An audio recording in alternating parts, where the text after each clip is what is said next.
पूर्ण परमात्मा पाप कर्म दंड को भी काट सकता है। अभी तक जिस भी संत व महापुरुष से मिले उन्होंने यही बताया कि पाप कर्म फल भोगने से ही समाप्त होगा। वो प्रभु कौन है जो पाप कर्म को काट देता है, वो काल के बंधन से छुड़वा देता है। उसका क्या नाम है, पूजा की विधि क्या है?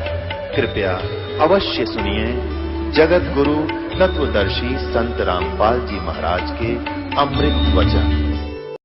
सतगुरुदेव की जय। बंदी छोड़ कबीर परमेश्वर जी की जय। बंदी छोड़ गरीबदास जी महाराज जी की जय।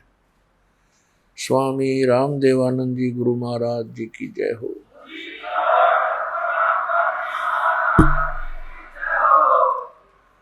गरीब नमो नमो सतपुरुष को नमस्कार। गुरु की नहीं सुर नर मुनि जन साधुआं संतों सर्वस्ती नहीं। सतगुरु साहेब संत सब डंडो तम प्रणाम। आगे पीछे मज हुए तिनको जहां कुर्बान। निराकार निर्विषम काल जाल व्यंजनम। निर्लेपम निज निर्गुणम अकल अनुपवेशोन्दनम। सोहम सुरति समाप्तम सकल समाना निर्तलय। उज्ज्वल हीरंबर हरदमम बेपरवा अथाह वार पार नहीं मध्यतम। गरीब जो सुमरे सिद्ध होई गणनायक गलताना। करो अनुग्रह सोई पारस पद परवाना। आद्य गणेश मनाऊं गणनायक देवन देवा। चरण कमल लो लाऊं आदंत करूं सेवा। परम शक्ति संगीतम रिद्धि सिद्धि दाता सोई। अवगत गुण अतीतम सत पुरुष निर्मोही। जगदम्बा जगदीशम मंगल रूप मुरारी। तन मन अर्पों शीसम भक्ति मुक्ति भंडारी। सुर नर मुनि जन ध्यावे ब्रह्मा विष्णु महेशा। शेष सहस मुख गावे पूज्य आद गणेशा। इंद्र कुबेर सरीखा वरुण धर्म राय जावे। समर्थ जीवन जी का मन इच्छा फल पावे। 33 कोटि अधारा ध्यावे शेष 88। उतरे बहुजल पारा कट है यम की फांसी। 33 कोटि अधारा ध्यावे शेष 88। उतरे बहुजल पारा कट है यम की फांसी। कर जोरूं विनती करूं धरूं चरण पर शीश।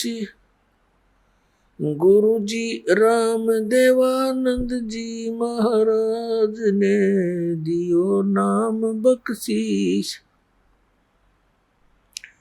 कोटि कोटि सिजदा करूं कोटि कोटि प्रणाम।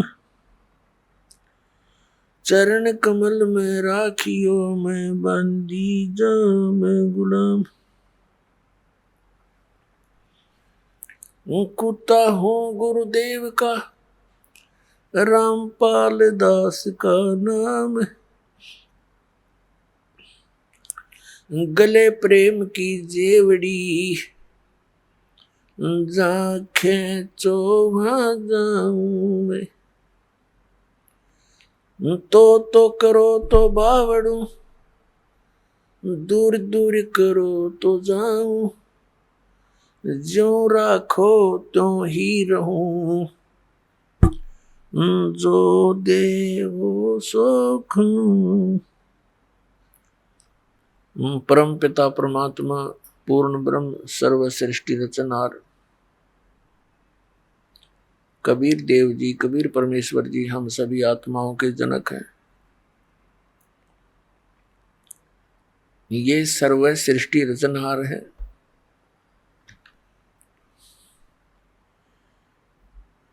और हम सभी प्राणी जितने भी काल के इस लोक में हम फंसे हुए हैं,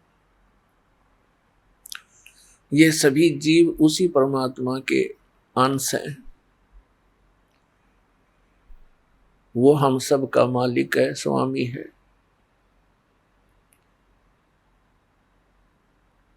पुण्यात्माओं, सौभाग्य आपका मनुष्य जीवन ऐसे समय में है जिस समय परमात्मा ने इस यथार्थ ज्ञान के प्रचार का आदेश दे दिया और ये मोक्ष मार्ग है। अब ये मोक्ष समय है, ये वो समय है जिसको हम मोक्ष समय कह सकते हैं। ये कलयुग की बीचली पीढ़ी है। पहली पीढ़ी, प्रथम चरण, जब परमात्मा कबीर देव जी, कबीर साहिब जी काशी में जुलाहे की भूमिका करने आए थे, वो प्रथम चरण था। फिर परमात्मा ने कहा था कि जब बिचली पीढ़ी का समय आएगा तब तक इस मूल ज्ञान को और मूल मंत्र को यानी सतनाम और सारनाम को सार्वजनिक नहीं करना है, गुप्त रखना है। इसका कारण आपको पहले भी बताया। इसका कारण ये था कि काल भगवान ने परमात्मा के ही बच्चों को, उस परमेश्वर के ही बच्चों को मिसगाइड करके अपना स्वार्थ सिद्ध कर रहा है, उनको संत पद देकर, क्योंकि वो पिछले जन्म के पुण्यकर्मी प्राणी होते हैं जो गुरु पद प्राप्त करते हैं, और ये उनकी पूर्व जन्म की भक्ति कमाई को नाश करवाता है गुरु पद पर बैठा के, और दोषी अपराधी बनवाता है परमात्मा के उन भोली आत्माओं को रास्ता गलत बतवा के। अपने आत्मा कोई व्यक्ति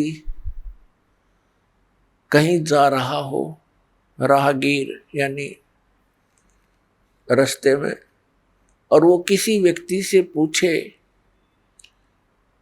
अपना गंतव्य स्थान, और जिस व्यक्ति से वो पूछ रहा है वो कहता ये है कि मैं यहाँ सब क्षेत्र का जानकार हूं, और वो दिशा गलत बताता है, और वो व्यक्ति उस पर विश्वास कर लेता है यात्री कि ये कहता मैं यहाँ का पूरा जानकार हूं, तो वो दिशा गलत जा करके अपने यथास्थान के विपरीत चला जाता है। तो फिर वो कितना दुखी होता है, उस व्यक्ति को कितना अच्छा व्यक्ति मानेगा या बुरा, ये तो अंडरस्टूड है। आज यही दशा इन नकली गुरु और पंथों, मंडलेश्वरों, आचार्यों और शंकराचार्यों, इन परम धनियों की है। हमारे सदग्रंथ कुछ बोलते हैं, ये हमें कुछ बताते हैं। तो पुण्यात्माओं, काल के द्वारा ये अध्यात्म ज्ञान इतना उलझा दिया जाता है, उसको सुलझाने के लिए स्वयं परमेश्वर आते हैं सतलोक से चलकर। तो वो परमात्मा आज से 600 वर्ष पहले काशी शहर में सन 1398 से और सन 1518 तक 120 वर्ष रहकर इस अध्यात्म ज्ञान का वर्णन किया करते थे, सुनाया करते थे। लेकिन हम अशिक्षित थे, हमारे पूर्वज अशिक्षित थे, जिस कारण से हम परमात्मा के इस यथार्थ ज्ञान को ग्रहण नहीं कर पाए। क्योंकि हमारे जो धर्म गुरु थे वो संस्कृत भाषा के विद्वान माने जाते थे और वो चारों वेदों को कंठस्थ याद भी रखते थे, जिस कारण से उनको चतुर्वेदी कहा जाता था। जिसने 3 वेदों को कंठस्थ याद कर लिया वो त्रिवेदी कहलाता था। जो 2 वेदों को याद करके कंठस्थ याद करते थे, रखते थे, उनको दिव्यवेदी कहते थे। और उनको उन वेदों का कख नहीं पता, न पुराणों का ज्ञान हमारे धर्मगुरुओं को। तो उस समय परमात्मा ने अपना परिचय दिया था कि परमात्मा कौन है, कैसा है, वो क्या किया करता है। जो वेदों में वर्णित परमात्मा के गुण हैं उनके अनुसार परमात्मा कबीर जी ही खरे उतरते हैं, जो वेद बताते हैं। अपने आत्माओं, कबीर परमेश्वर जी ने 600 वर्ष पहले आकर के ये ज्ञान दिया था कि तुम यहाँ के रहने वाले नहीं हो, आपका ये निज स्थान नहीं है और यहाँ आप काल के जाल में फंसे हुए हो और आप जन्म और मृत्यु के दीर्घ रोग से ग्रस्त हो। लेकिन हम परमात्मा को पहचान नहीं पाए क्योंकि वो स्वयं आए हुए थे और हम सदग्रंथों से अपरिचित थे, इसलिए हम मार खा गए, हम धोखा खा गए। हम परमात्मा को छोड़कर इन काल के दूतों के बहकावे में आकर हम परमात्मा से दूर हो गए। लेकिन वो दयालु, उन्होंने रहम किया, हमारे को उस समय भक्ति युक्त कर गए, हमें कुछ चार्ज कर गए, जिस कारण से हमें मनुष्य जीवन मिलते आ रहे हैं। और जो पुण्यात्मा परमात्मा के संग में कभी किसी युग में रहे हैं तो वो पुण्यात्मा ही आज परमात्मा की तरफ अग्रसर हुए हैं। तो दुर्भाग्य है उन प्राणियों का जो परमात्मा की खोज में और काल के ग्रुप में जाकर सेट हो गए। वो काल के ग्रुप कौन कौन से हैं? पुण्यात्मा, काल ने, इस ज्योत निरंजन ने कहा था कि परमात्मा की इसकी वार्ता हुई थी, तब कहा था कि भगवान 3 युगों में जीव थोड़े ले जाना, सतयुग त्रेता द्वापर में कम जीव वापस ले जाना अपने लोक में,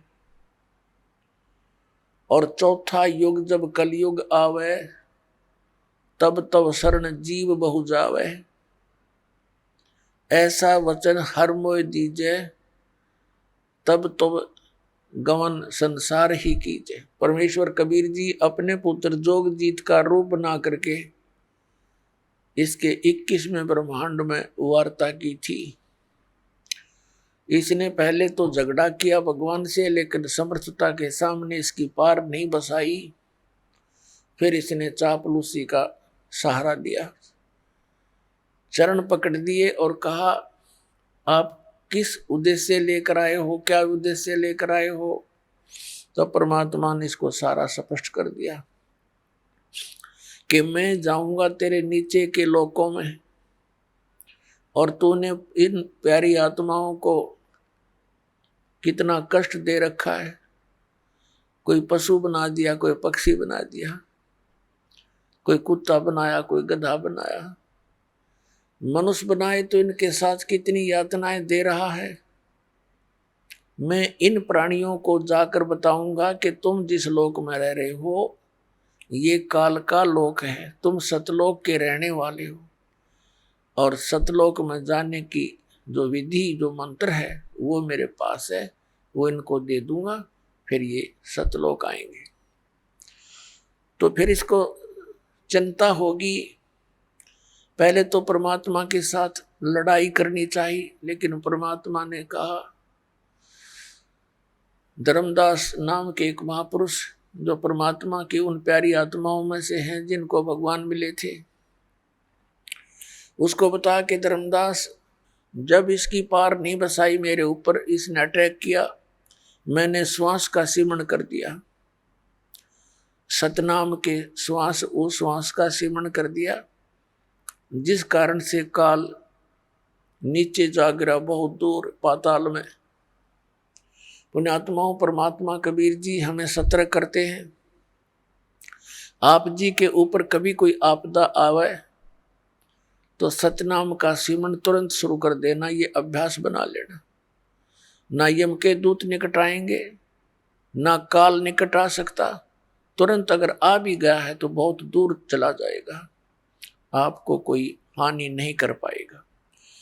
तो उस समय परमात्मा ने यही बताया कि उसके बाद फिर जब इसने देखा कि इनके पास बहुत शक्तिशाली मंत्र है, चरण पकड़ दिए, तब कहा था कि आप किस उद्देश्य लेकर जा रहे हो, परमात्मा ने सब बताया, जैसा दास ने भी वर्णन किया। फिर इसने कहा जी कोई बात नहीं, जैसे आपकी इच्छा वैसे कर लेना, पर मुझे कुछ आवश्यकताएं हैं, वो मेरी पूरी कर देना। परमात्मा ने कहा बोलो।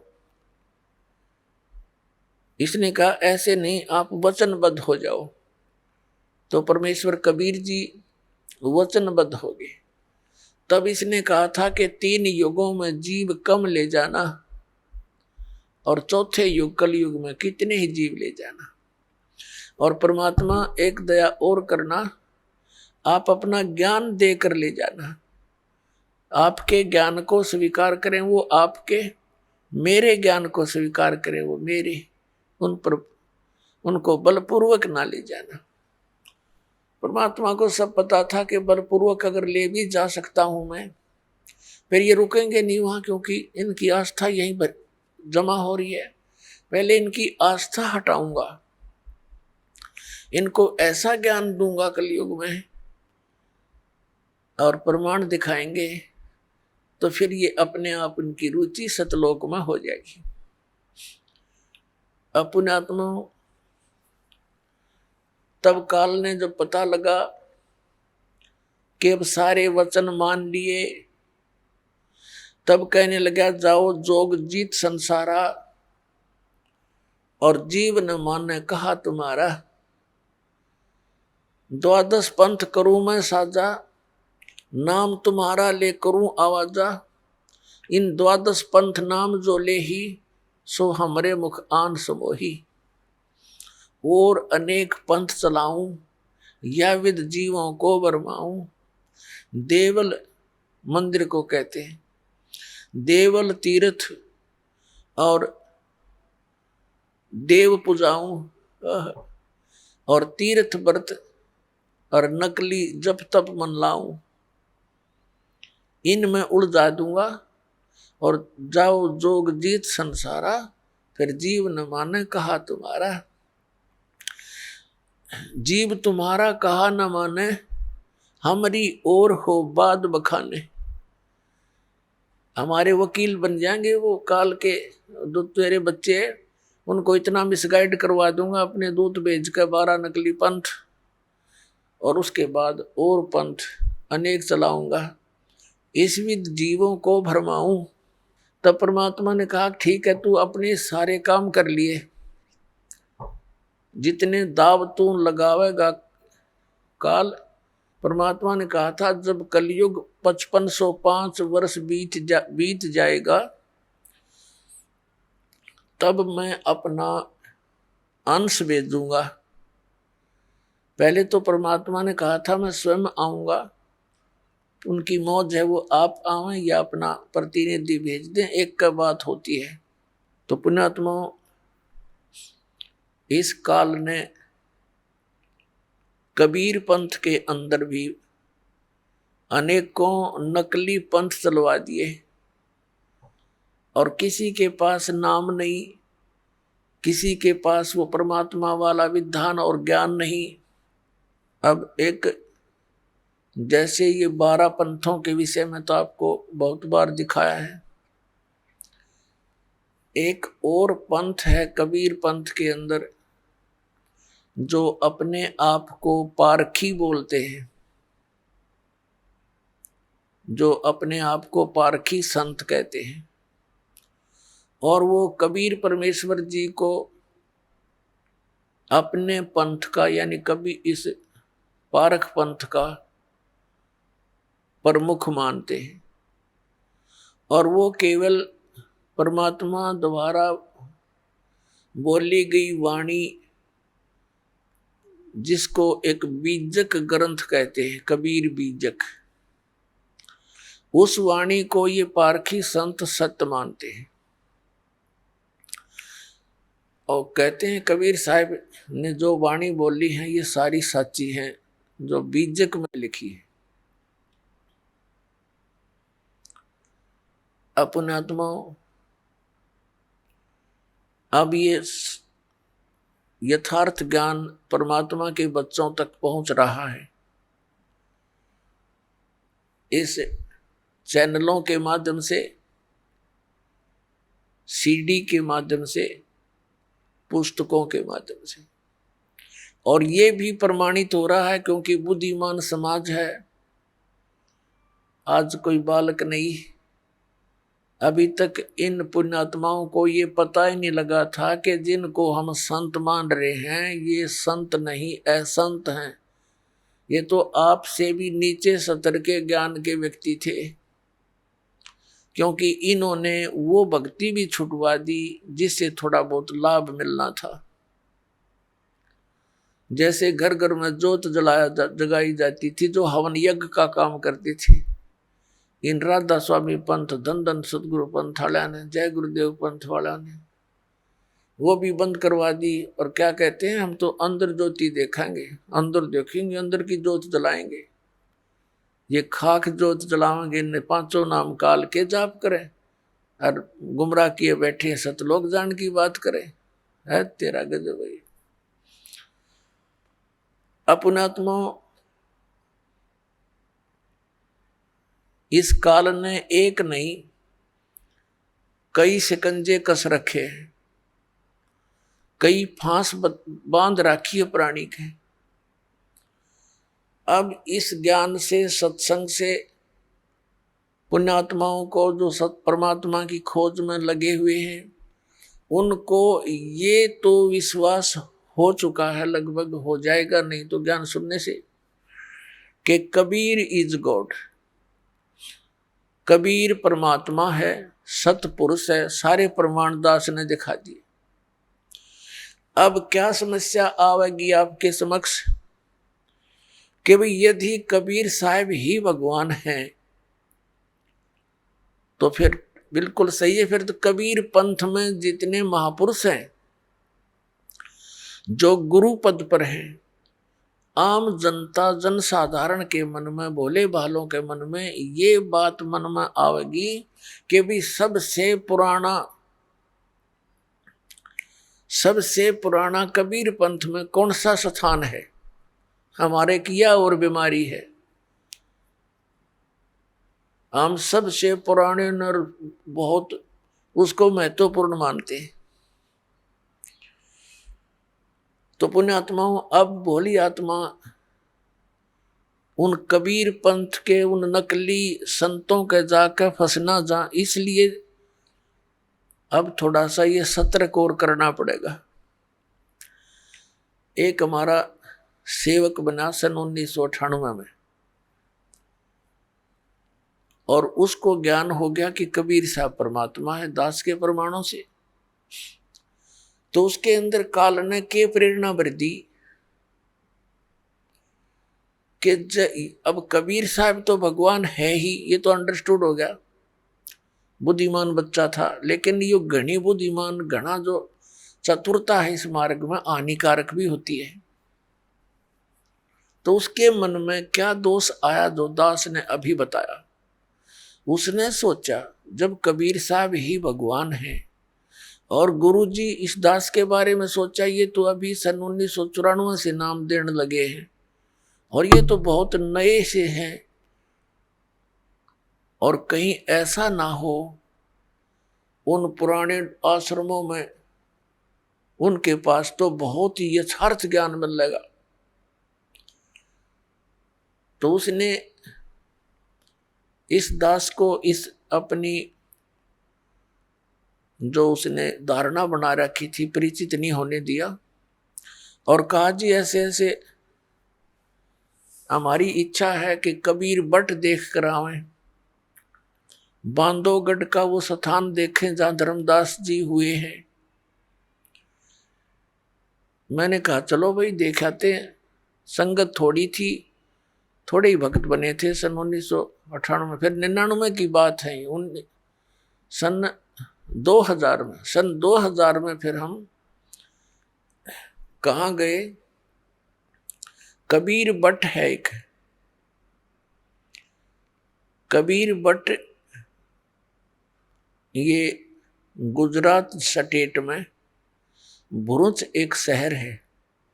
भरूच शहर से 12 किलोमीटर की दूरी पर एक मंगलेश्वर गांव है। मंगलेश्वर गांव के पास एक शुक्ल तीर्थ नाम का पहले एक गांव था और उसमें जीवा दत्ता नाम के 2 ब्राह्मण भाई रहते थे और वो परमात्मा के शिष्य हुए थे। उन्होंने ज्ञान सुना कि अभी पूर्ण गुरु के बिना मोक्ष नहीं हो सकता। दोनों भाइयों ने विचार विमर्श किया कि भी हम जिस भी संत के ज्ञान विचार सुनते हैं हमने तो वो पूरा दिखाई देता है, अब हम कैसे निर्णय करें कि कौन सा पूरा है और कौन सा अधूरा है। तो उन्होंने अपनी ही सोच के आधार से एक फैसला कर लिया, निर्णय कर लिया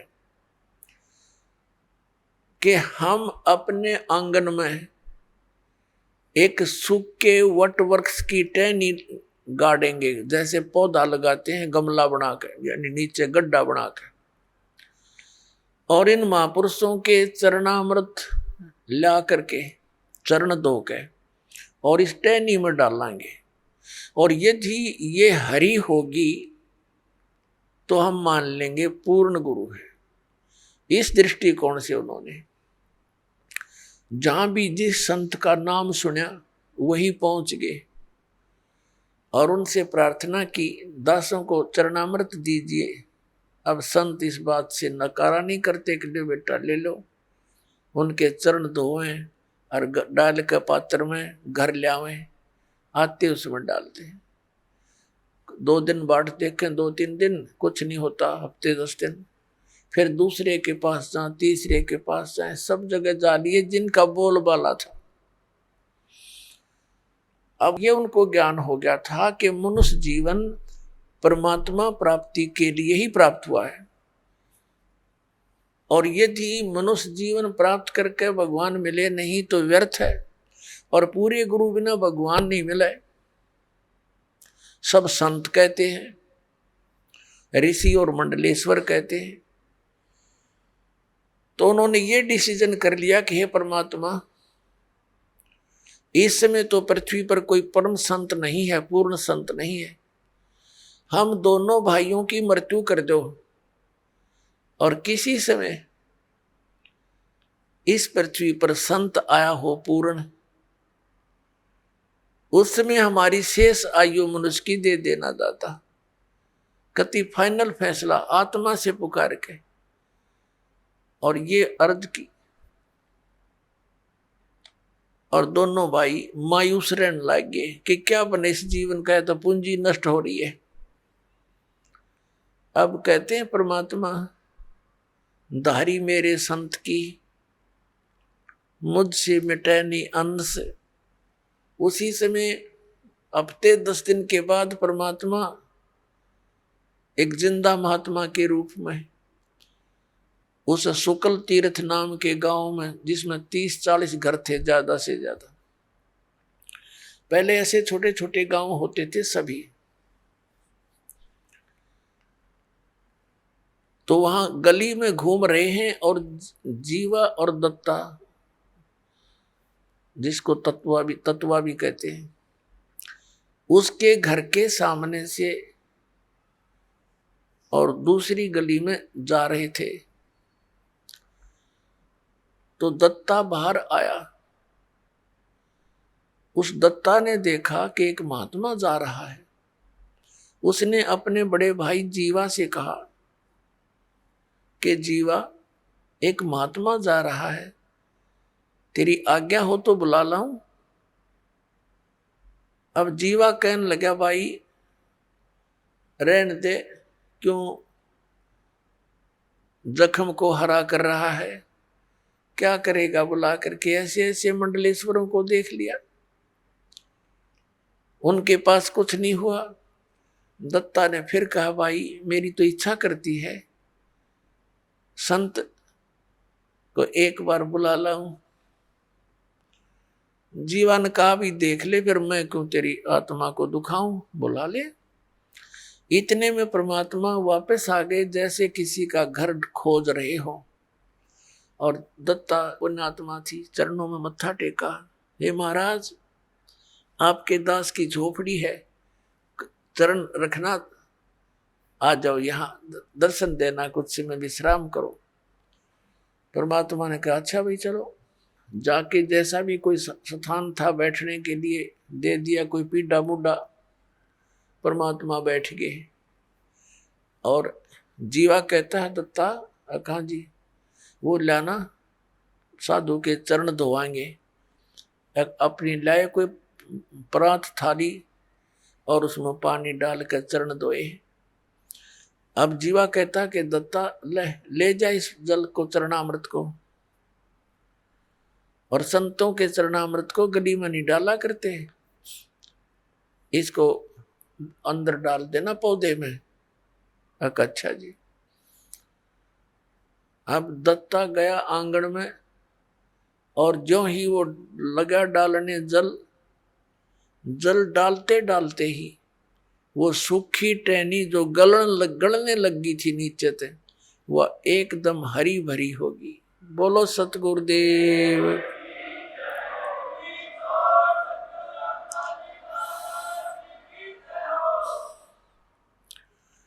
अब दत्ता ने कहा, जीवा आइए एक बार दौड़ के, आइए एक बार जल्दी आना। अब जीवा गया, क्या बात है, परमात्मा आगे, ये तो मालिक आगे, भगवान आगे। देखिए एकदम हरी भरी होगी टहनी, वट वृक्ष यानी बड़की टहनी सूखी थी। दोनों भाइयों ने एक एक पैर पकड़ लिया।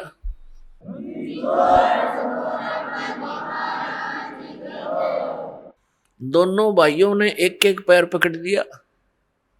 अरनो देखे मुंह की तरफ और रोए और कहने लगे, भगवान हम तो कति थक चुके थे और हमने मान लिया था कि इस पृथ्वी पर कोई संत नाम की चीज नहीं। ये भगवान आप पहले क्यों ना आए दाता, हमने बहुत प्रयत्न किया, बहुत खोज करी। परमात्मा कहने लगे, बेटा मैं आता जाता पहले भी तुम्हारी आत्मा से मैं खूब परिचित था, तुम्हारे हृदय की कसक से। यदि मैं पहले आ जाता और ये हरी भरी भी हो जाती, होनी थी तो कोई दुख दिखता कोई ना, जो तुम वैसे ये संत की पहचान नहीं होती। फिर भी मैंने तुम्हारी आस्था को देख करके यह लीला करनी पड़ी बेटा। यदि मैं पहले आ जाता और ये हरी भरी हो जाती, तुम उपदेश ले लेते, ठीक है, फिर तुम्हारे मन में यह धारणा और आती कि हो सकता है एक बहुत बड़ा मंडलेश्वर है, उसका बड़ा बोलबाला है, उसके हजारों की संख्या में शिष्य हैं, कहीं वो हमारे गुरु से भी अत्यधिक शक्तिशाली हो, तो तुम बेटा फिर धक्के फिर भी खाते। और उस समय जब गुरु बना लिया, उसके बाद मन में आपके ये धारणा आती, तो बेटा मेरे से भी खत्म हो जाते, क्योंकि गुरु के प्रति अविश्वास होने से नाम खंडित हो जाता है। गुरु बनाने से पहले खूब छानबीन करे, खूब हर तरह से उसकी परीक्षा करे, और उसके बाद अगर आपके मन में दोष आता है तो आपका नाम नहीं रहता, कनेक्शन कट जाता है। अपनात्मा ये ज्ञान तो है यानी परम संत के लिए, ये परम संत के ऊपर लागू हैं ये सारे नियम, और हमने ला रखे नकलियां के ऊपर। लेकिन परमात्मा कबीर जी ने कहा कि झूठे गुरु के पक्ष को तजत ना लावे वार, झूठा गुरु हो तो तुरंत तुरंत त्याग दे, और सही गुरु मिलने के बाद फिर मन में आपके कोई दोष रहता है, फिर आप नाम रहित हो जाते। तो बेटा मैं पहले आ जाता, तुम फिर भी धक्के खाते। मैं इसलिए देर से आया हूं कि तुम्हारी सारी फड़क निकल ले, और तुम इन सारे संतों ने टटोल लो पहले, नहीं तो फिर बात बिगड़ जाती। तो दोनों कहने लगे महाराज जी यह बात आपकी 100 की 100 सच्ची, 100%। क्योंकि आप तो एक सिंपल से आदमी, और उनका बोलबाला हमने कति परख कर देख लिया, उनके पास ये शक्ति नहीं थी। फिर परमात्मा ने कहा बेटा केवल यही एक उदाहरण नहीं होना चाहिए, एक संत की पहचान इस सब एक पॉइंट से नहीं होती। संत की पहचान उसके ज्ञान से होती है। अब सुनो मैं तुम्हें ज्ञान सुनाता हूं। परमात्मा ने उनको कई दिन तक अपने द्वारा रची हुई सृष्टि का ज्ञान दिया। तो कहने का भाव ये है कि वो जो सूखी टहनी लगाई थी कबीर परमेश्वर जी के चरणामृत से वह हरी भरी होगी थी, उस टहनी ने एक बहुत बड़े वट वृक्ष का रूप धारण कर लिया। अब वो पूरा मंगलेश्वर गांव भी वहां से खत्म हो गया, इधर उधर जाकर बस गए, क्योंकि वो एक टापू सा है, और उस टापू को नर्मदा नदी ने अपना दोनों तरफ से, चारों तरफ से घेर रखा है। वहां नर्मदा नदी, नर्मदा दरिया 2 भागों में बंटकर आगे जाकर फिर एक होकर समुद्र में गिर जाती है। तो वहां टापू बना रखा था, वो टापू था वो मंगलेश्वर गांव। तो अब वहां कोई नहीं रहा। वहां जब टापू में वो बदल गया तो बाहर आके रहने लगे। वहां अकेला वो वट वृक्ष रह गया। उस वट वृक्ष के विषय में बताया है कि लगभग 900 एकड़ में का घूम गया, फैल गया। लगभग 600 वर्ष पुराना वो वट वृक्ष आज भी विद्यमान है, जीर्ण शीर्ण हो रहा है। उसको अब लगभग 1.5, 2, 3 एकड़ में अब भी है। और वहां कबीर पंथ का एक महंत पद से ये परंपरागत वहां एक आश्रम है, उस वट वृक्ष के नीचे ही, बड़ के पेड़ के नीचे। और वो केवल महंत पदवी इसलिए रखी गई थी कि ये यादगारें, जो अद्भुत लीलाएं घटनाएं घटी हुई हैं, ये सुरक्षित रहें। इस पिछली पीढ़ी तक के कबीर परमात्मा के द्वारा की गई लीलाएं आज भी उनके अवशेष बकाया है। तो पुण्यात्मा उस वट वृक्ष को देखने के लिए पहले हम गए बांधवगढ़। बांधवगढ़ के अंदर कुछ नहीं पाया। वहां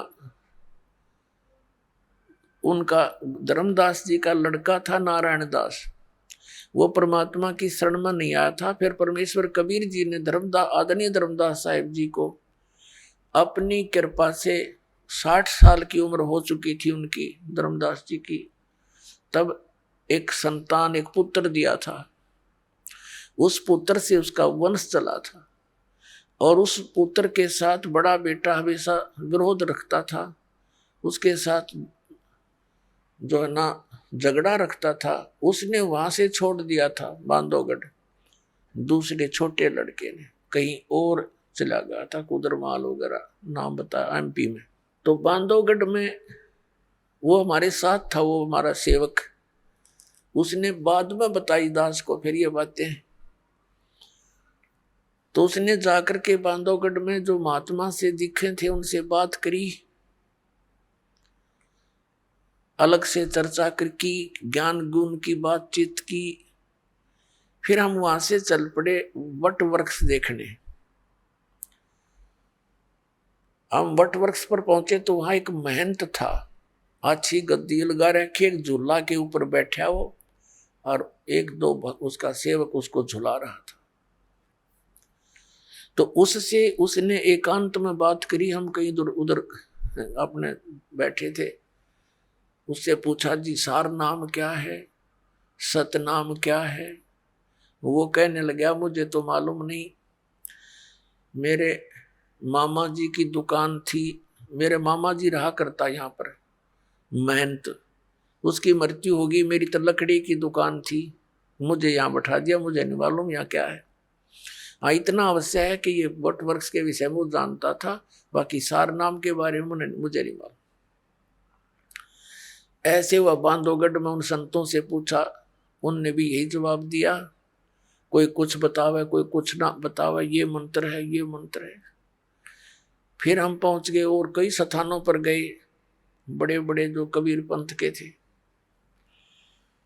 तो सब जगह घूम कर हम वापस आ गए। वहां चल बच्चे देख लेंगे, परमात्मा के स्थान है, अच्छी बात है। फिर आकर के उसने बताया, कहने लगा, जी ये यात्रा मेरे लिए वरदान सिद्ध होगी। मैं कहा, भाई ऐसी क्या बात है, बताइए। कि मैं इतना नालायक और नीच व्यक्ति हूं। उसने अपनी सारी गलती मान ली कि मैंने ये सोचा था कि कबीर तो परमात्मा है ही है, कबीर जी तो इसमें तो कोई सकरा है को नहीं, सारे प्रमाण आपने दिखाए थे। तो मेरा नो शक था कि जब कबीर जी भगवान है तो इनके पूरे मेथड से कबीर पंथ के जो साधु संत हैं वो तो गर्क पावेंगे, कति सैचुरेट पावेंगे, वो तो परिपूर्ण होंगे। मैं बोला, फिर भाई क्या देखा? अगर वो, मैं बोला, बेटा अगर वो परिपूर्ण होते तो दास ने डले ढोंड की क्या जरूरत थी? क्या जरूरत थी ये संघर्ष करने की?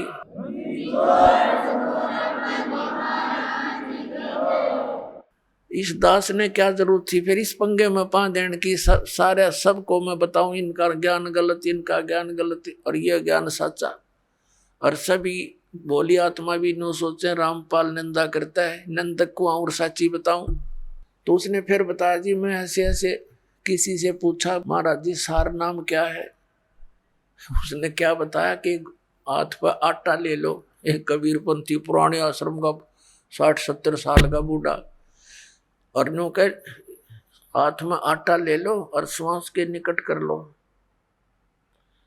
और श्वास से उस आटे में कोई डिस्टर्बेंस ना होनी चाहिए, बस ये समझ लो सार शब्द है। वो कहने लगा, अब मेरा तीसरा पेटा भर गया, ऐसी दृढ़ता आई, हे भगवान ये तो कति नरे खाकी बैठे हैं, किसी के पास भी कुछ को नहीं। और फिर उसने बताई, जी मेरे मन में इतना नालायक हो, मेरे मन में ये दोष आ गया था। माँ भाई कोई बात नहीं, ये तो आवेगा और इसका समाधान भी भगवान करेंगे, जिन पुण्यात्माओं पर रहम करेंगे। वो दिन है आज। उस बच्चे को ऐसा दृढ़ निश्चय हुआ इस दास के इस सारे ज्ञान पे, और उसका जीवन सफल हुआ, ना तो फिर मार खा जाता कितने। तो पुण्यात्माओं, अब बोली आत्माओं के ऐसी समस्या और आवेगी। एक और परिवार था, राधा स्वामी पंथ से आया था सन 2003 में। पूरा परिवार आया यहाँ पर, दीक्षा ले ली क्रोथा आश्रम में, और अच्छी लगन से लगे रहे। फिर उनके मन में भी यही दोष पैदा हो गया, सारा ज्ञान समझ गए कि भाई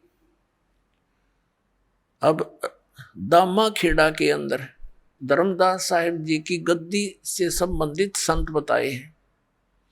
कोई सिर फिरा मिल गया उनको दामा खेड़ा के गद्दी का कोई भक्त, उसने बता दिया उनको कि पूर्ण मोक्ष चाहिए तो दामा खेड़ा गद्दी वालों से ही होगा, कबीर साहब ने उनको वरदान दे रखा है। अच्छा, उनको झाड़ा लाने का वरदान दे रखा, कनपीड़ झाड़न का। कबीर साहब ने तेनू बता रखा, जो सच्चा नाम देगा उससे मोक्ष होगा सतनाम ते, वंश से नहीं नाद से होगा। यानी आज तक किसी ने देख लो नाद वाले जितने यानी वचन के से उनसे ही हमारा पंथ उजागर हुआ है। और जिसके पास सही नाम है उसी से मोक्ष होगा, किसी पीढ़ी से। उनका वह बात पक्की जच गई। अकराम पाल तक कल 5-4 वर्ष से लगा नाम देने, और वो तो बहुत पुराना बताया। यहाँ से छोड़कर वहां चले गए धक्के खान। उन्होंने सतनाम प्राप्त हो चुका था। सार नाम तो बालक ने कहा था भी थोड़ा सा और रोशनी हो लेने दे, फिर जल्दी दिया करेंगे, अभी तो थोड़ा खींच कर लेना है, समय बढ़ाना है। तो उन्हें जाकर पूछा, जी हमने नाम दे दो। दामा खेड़ा पहुंच गए। वो बोले भाई ठीक है बैठो, नाम देते हैं।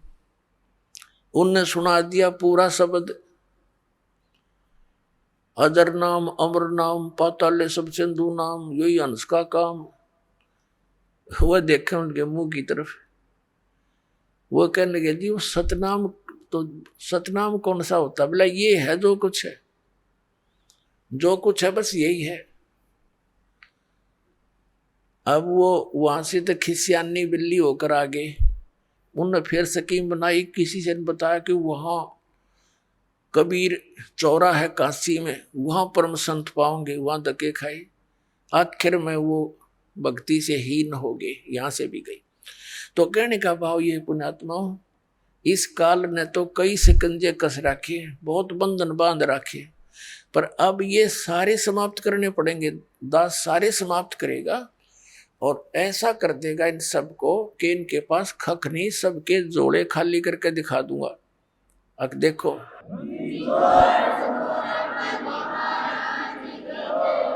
अब इस कबीर परमात्मा के नाम पर काल के 12 पंथ चले, और उन्हीं का इतना विस्तार हो गया है कि कई करोड़ों की संख्या में कबीर पंथी है। कई करोड़, लगभग 20 करोड़ से भी ज्यादा होंगे पूरे मिलाकर के भारतवर्ष में कबीर पंथी। लेकिन है वो नकली संतों से प्राप्त ज्ञान युक्त, वो ज्ञान पूरा नहीं उनका, ना उनके पास भक्ति मार्ग। अब उन्हीं पंथों में से एक और पंथ पनपा है जिसको पारखी संत कहते हैं, पारखी पंथ।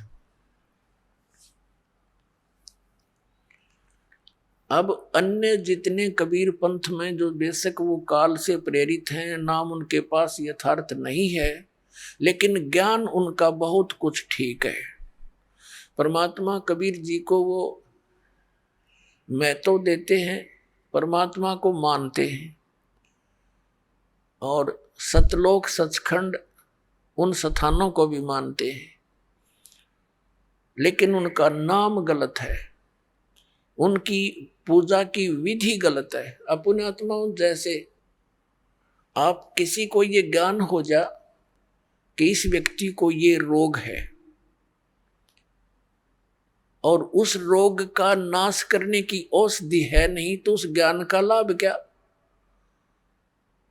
उसका कोई यूज नहीं। ये भी ज्ञान हो गया कि इसको ये रोग है और उसकी औषधि नहीं, तो ये हमें सबको ज्ञान हो गया कबीर साहब के मार्ग से कि हम सतलोक से आए थे, यहाँ फंस गए, और यहाँ का काल भगवान है। इसको 1 लाख मानव शरीरधारी प्राणी नित खान का श्राप लगा हुआ है। तो हम सभी दुखी इसलिए हैं कि हम सतलोक नहीं गए।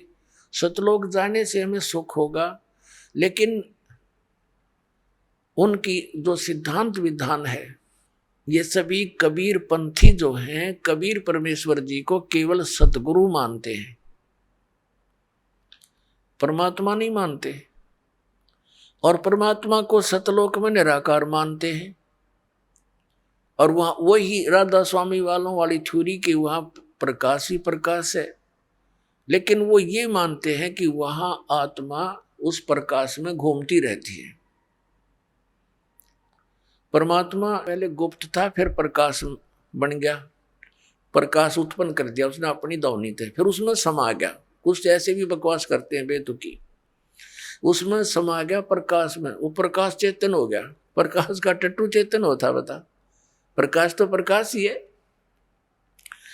और फिर कुछ एक तो यहाँ तक अपनी मन गढ़ंत कहानी बना रहे हैं कि उसने प्रकाश को, परमात्मा ने फिर प्रकाश को ऐसे उछाला, जब परमात्मा प्रकाश में मिल गया, उछाला किसने, फिर वो बूंद ऊपर, जैसे पानी को ऊपर उछाल दे वापस जल में मिल जाती है, तो जल में मिली नहीं, वो बूंद न्यारी न्यारी रहेगी, सारी आत्मा बन गई वह, और फिर प्रकाश में घूमन लगी। जैसे इसका मतलब जैसे मछली घूमया करे समुद्र में, नो धक्के खावे, तो वहां प्रकाश ही प्रकाश है, और वो चेतन प्रकाश है। एक की छुरी है, बाकियों की तो वहां है, वो निराकार है भगवान।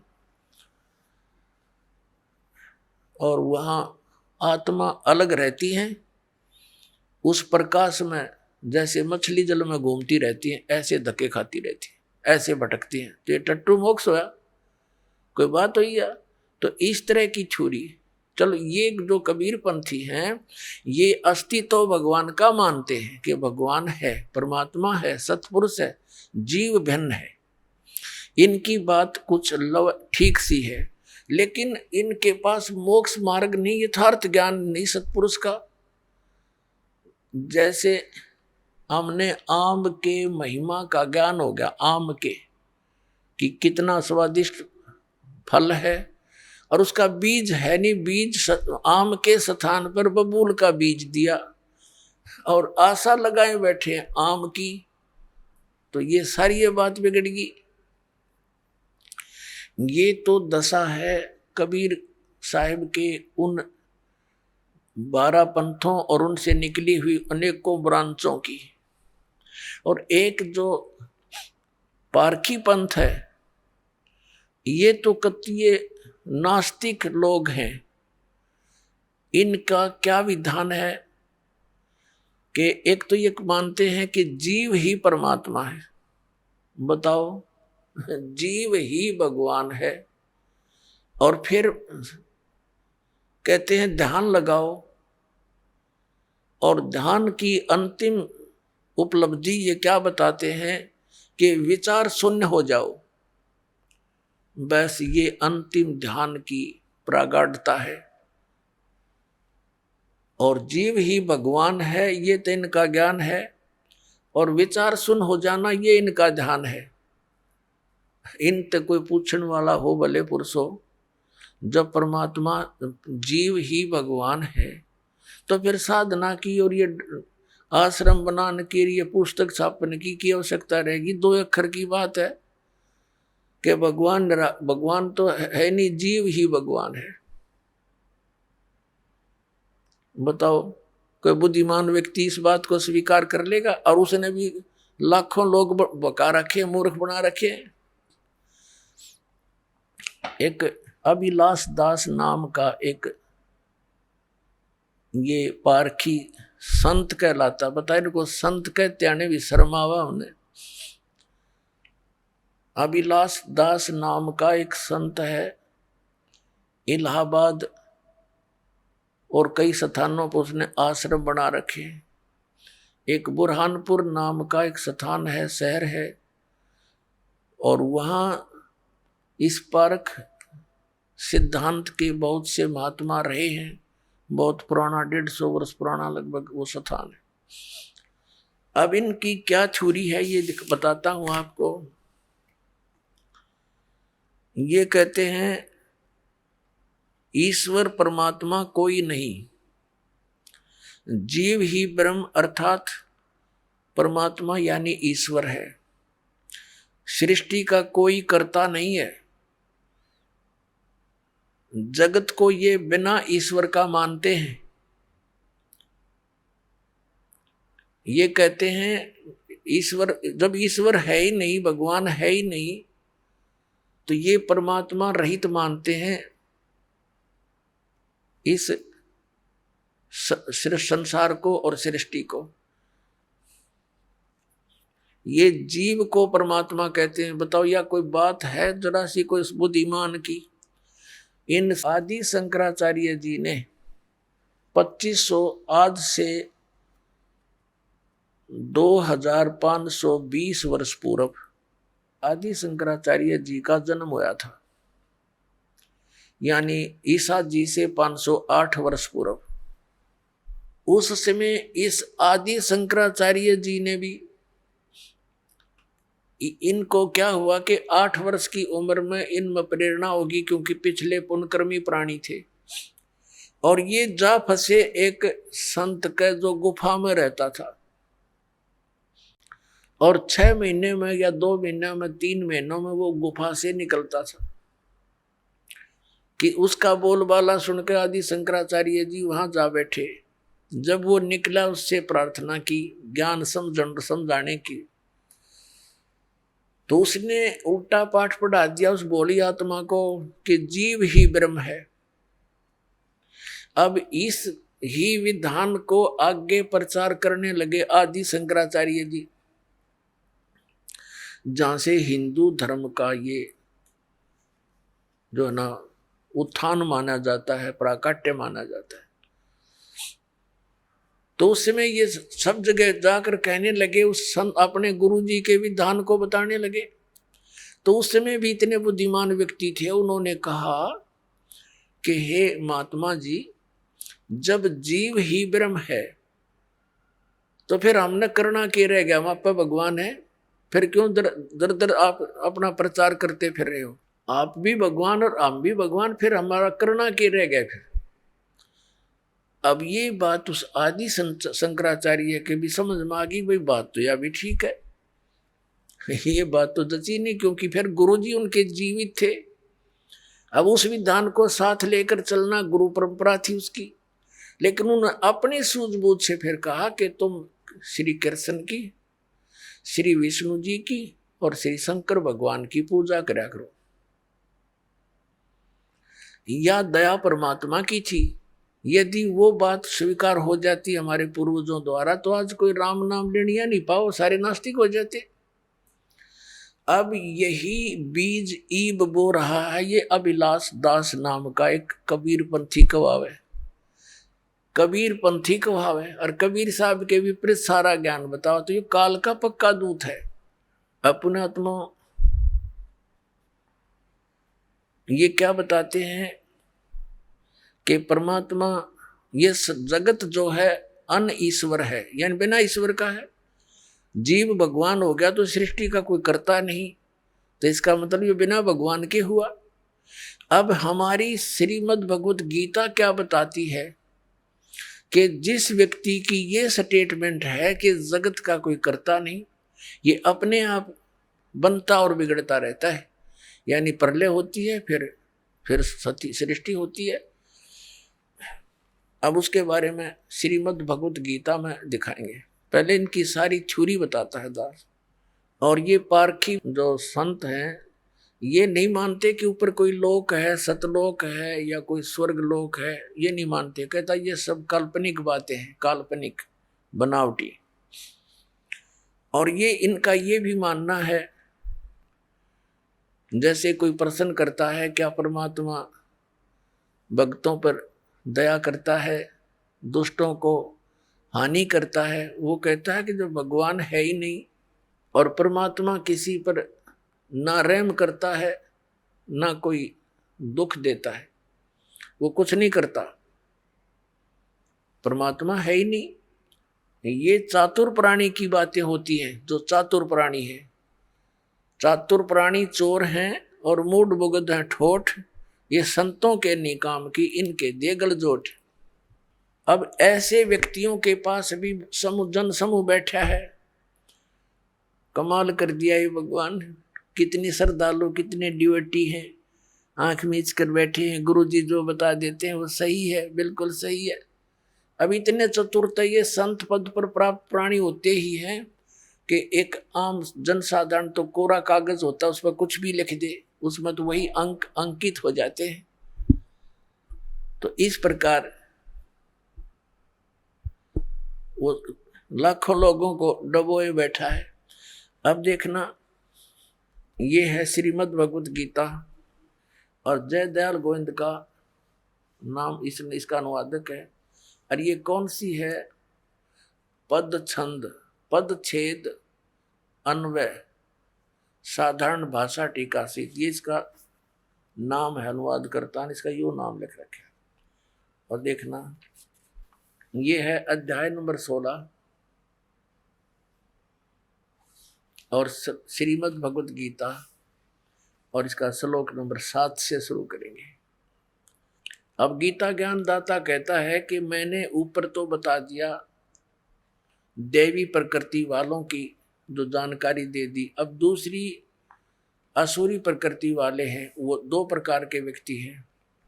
तो असुर स्वभाव वाले मनुष्य, ये 7वां श्लोक में, असुर यानी राक्षस स्वभाव वाले मनुष्य प्रवृत्ति और निवृत्ति इन दोनों को भी नहीं जानते, इसलिए उनमें न तो बाहर भीतर की शुद्धि और न श्रेष्ठ आचरण है और न सत्य भाषण ही है।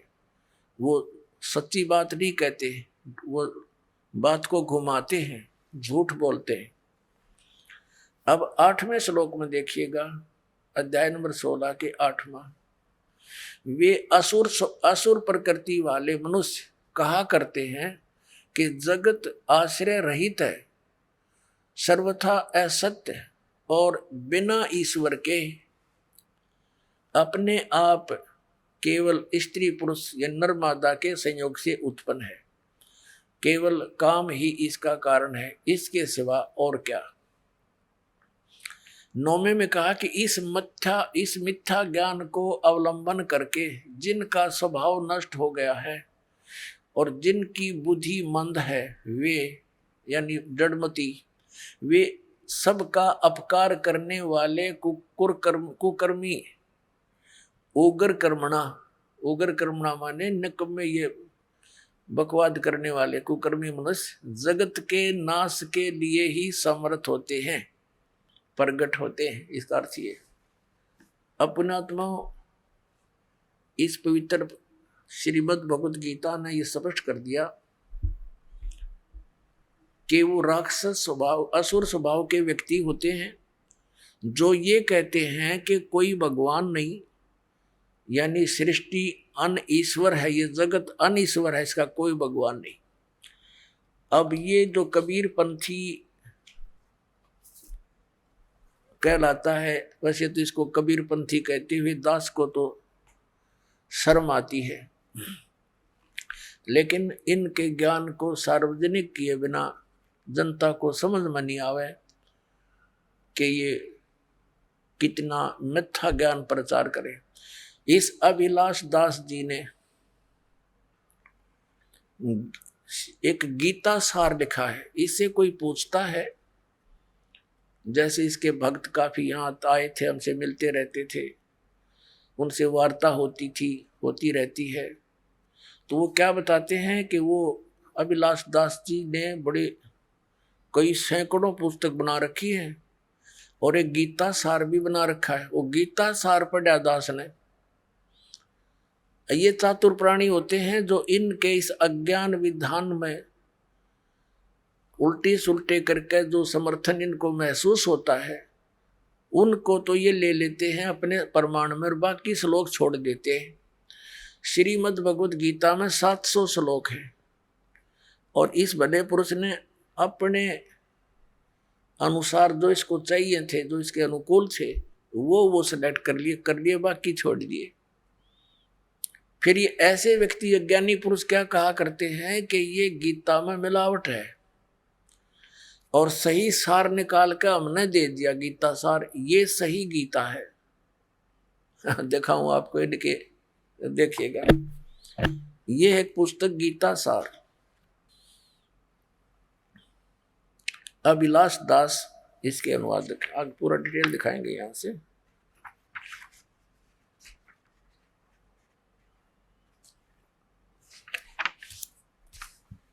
ये प्रकाशक हैं कबीर पारख संस्थान, संत कबीर मार्ग, प्रीतम नगर, इलाहाबाद से, ये वहां से छपी है। पहली बार सन 1975 में उत्तरा जो बता कब से ये विष घोल रहा है समाज में, 1975 में पहली बार छपी थी। और मुद्रक है Indian press private limited, Panna Lal road, Allahabad. अब दिखाता हूं आपको इसकी कलाबाजी, देखियो। वाह, एक तरफ तो ये कहते हैं भगवान किसी का भला बुरा नहीं कर सकता, और फिर गीता सार के 8 पृष्ठ पे ये क्या कहता है, ये क्या कहता है विलास दास, सारा कुछ भूमिका लिख कर ये क्या कहता है, गुरुदेव सबका मंगल करें और यही शुभ आकांक्षा।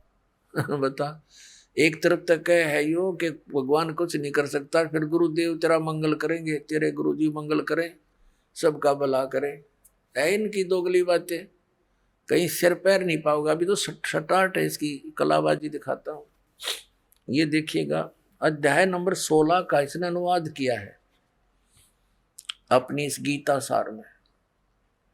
अध्याय 16 और ये गीता सार, इसने 1 से लेकर ये 6ठा श्लोक है, ये 6ठा श्लोक है। इसमें वही इसने क्या क्या किया है, इसकी देखो कितनी कलाबाजी है। यहां से दिखानी पड़ेगी थोड़ी। इस चतुर आदमी ने क्या कर रखा है, इसने खुद अनुवाद किया। इसने क्या लिखा है, जो ये पुस्तक दास ने अभी आपको दिखाई थी, गीता प्रेस गोरखपुर से प्रकाशित है, इसको इसमें से कहा कि मैंने अनुवाद इसमें तो लिया, इसका अनुवाद ले रखा, और फिर अपनी उस अज्ञान विधान को, अपने अज्ञान विधान को सिद्ध करने की कुचेष्टा की। ये देख, ये आपने भी देखा था, ये गीता है, गीता प्रेस गोरखपुर से। पद छेद, इस गीता का ये नाम है पद छेद अन्वय और साधारण भाषा टीका सहित। अब ये देखो, ये गीता सार, इस गीता सार की भूमिका में इसने क्या लिखा है कि गीता प्रेस की अन्वय पद छेद वाली गुटका गीता अर्थ समझने में सहायक हुई है। यानी इसने इससे अर्थ लिए हैं, सहायक हुई है। प्रत्यक्ष और अप्रत्यक्ष में जिनकी रचनाओं के सहयोग से मेरा ये कार्य पूर्ण हुआ है, उनके प्रति मैं हृदय से कृतज्ञ हूँ। यानी इस पुस्तक से इसने अनुवाद लिए हैं और अपनी अज्ञान सोच को, उस विधान को सिद्ध करने की कुचेष्टा की है। अब हम आते हैं इसके द्वारा अनुवादित 16वें अध्याय के और 17वें श्लोक में। ये गीता सार है, ये गीता सार और पृष्ठ 203 पे। अब 7वां श्लोक इसने कैसे किया है, असुरी स्वभाव वाले ये नहीं जानते कि क्या करना चाहिए और क्या नहीं करना चाहिए। उनमें न पवित्रता होती है और न उत्तम आचरण होते हैं, और न तो उनमें सत्य ही होता। सत्य नहीं, सत्य भाषण, और इसमें सत्य भाषण लिखा है स्पष्ट। अब आगे देखो, आसुरी स्वभाव वाले यह नहीं जानते कि किस कार्य को में प्रवृत्त होने से भलाई है और किस कार्य से निवृत्त होना चाहिए, अथवा कर्म मार्ग क्या है तथा त्याग मार्ग क्या है। वे कर्तव्य अकर्तव्य बुद्धि से हीन होते हैं। ठीक है, यह लिखा नीचे इसी में, उनमें सत्यता की बहुत कमी होती है। असुर स्वभाव के लोग होते, उनमें सत्यता की यानी सच्चाई नहीं होती, उसकी बहुत कमी होती है। 204 पृष्ठ पे गीता सार। वे कहते हैं कि ये जगत मिथ्या तथा आधार रहित है, इसका कोई ईश्वर नहीं है, ये अपने आप पैदा हुआ है, यह केवल भोगों के भोगने के लिए है, इसके अतिरिक्त और क्या है। अब देखो, इसने फिर आगे, अब ये तो अनुवाद न्यू का न्यू ले लिया गीता प्रेस वालों का, अब इसने ये बकवाद शुरू की है अपनी तरफ से। इस श्लोक में वास्तव में जो लोग किसी प्रकार चेतन सत्ता नहीं मानते, वे लोग, जो लोग संसार के केवल भोग की वस्तु मानते समझते हैं, दुराचार में लगे रहते हैं, उन्हें आसुरी संपदा युक्त कहा है। जगत कर्ता ईश्वर न मानना आसुरी संपदा नहीं, यदि वह अध्यात्मवादी या सदाचार प्रयाण है। अब देखो ये क्या कहना चाहता है गीता जी के इस श्लोक को, इसलिए इसने लेना अनिवार्य समझा कि कहीं तेरे चेले पीछे तो कोई पढ़ ले और इसकी पहले लिपापोती कर दूं। ये क्या कहना चाहता है कि असुरी स्वभाव के लोग वो नहीं होते जो सृष्टि को भगवान रहित मानते हैं, वो नहीं होते, वो होते हैं जो दुराचारी होते हैं, जो सृष्टि को जब इसमें स्पष्ट लिख दिया गीता जी में कि जो इस परमात्मा रहित मानते हैं सृष्टि को, कि इसका कोई कर्ता नहीं है, अनिश्वर उसी को कहते हैं। तो ये कह है, ये तो बात ठीक है, गीता में लिखा है कि असुर स्वभाव वाले इस सृष्टि को ईश्वर रहित मानते हैं, परमात्मा इसका है, इसका कर्ता नहीं मानते। ये कहना चाहता है कि गीता जी के इस 16वें अध्याय के 7 से लेकर 9 तक इसमें उन लोगों को असुर यानी राक्षस स्वभाव को नहीं कहा जो भगवान इसका कर्ता नहीं मानते ईश्वर का, उनके लिए कहा है जो दुराचारी है। और इसमें स्पष्ट लिखा, देखिए पढ़ के आपको दिखाते हैं, क्योंकि पुण्यात्मा इनकी अंग्रेजी उदास समझ सके है, इन भोले भाले आत्माओं को तो गुमराह कर ही रखा कई सैकड़ों वर्षों से। ये देखना है, ये गीता प्रेस गोरखपुर से प्रकाशित, इसमें स्पष्ट किया है 16वें अध्याय के 8वें श्लोक में कहा है, ये वे आसुरी प्रकृति वाले मनुष्य यानी राक्षस स्वभाव के व्यक्ति कहा करते हैं जगत आश्रय रहित है, सर्वथा असत्य और बिना ईश्वर के है। बिना ईश्वर के अपने आप स्त्री पुरुष के संयोग से उत्पन्न होता है।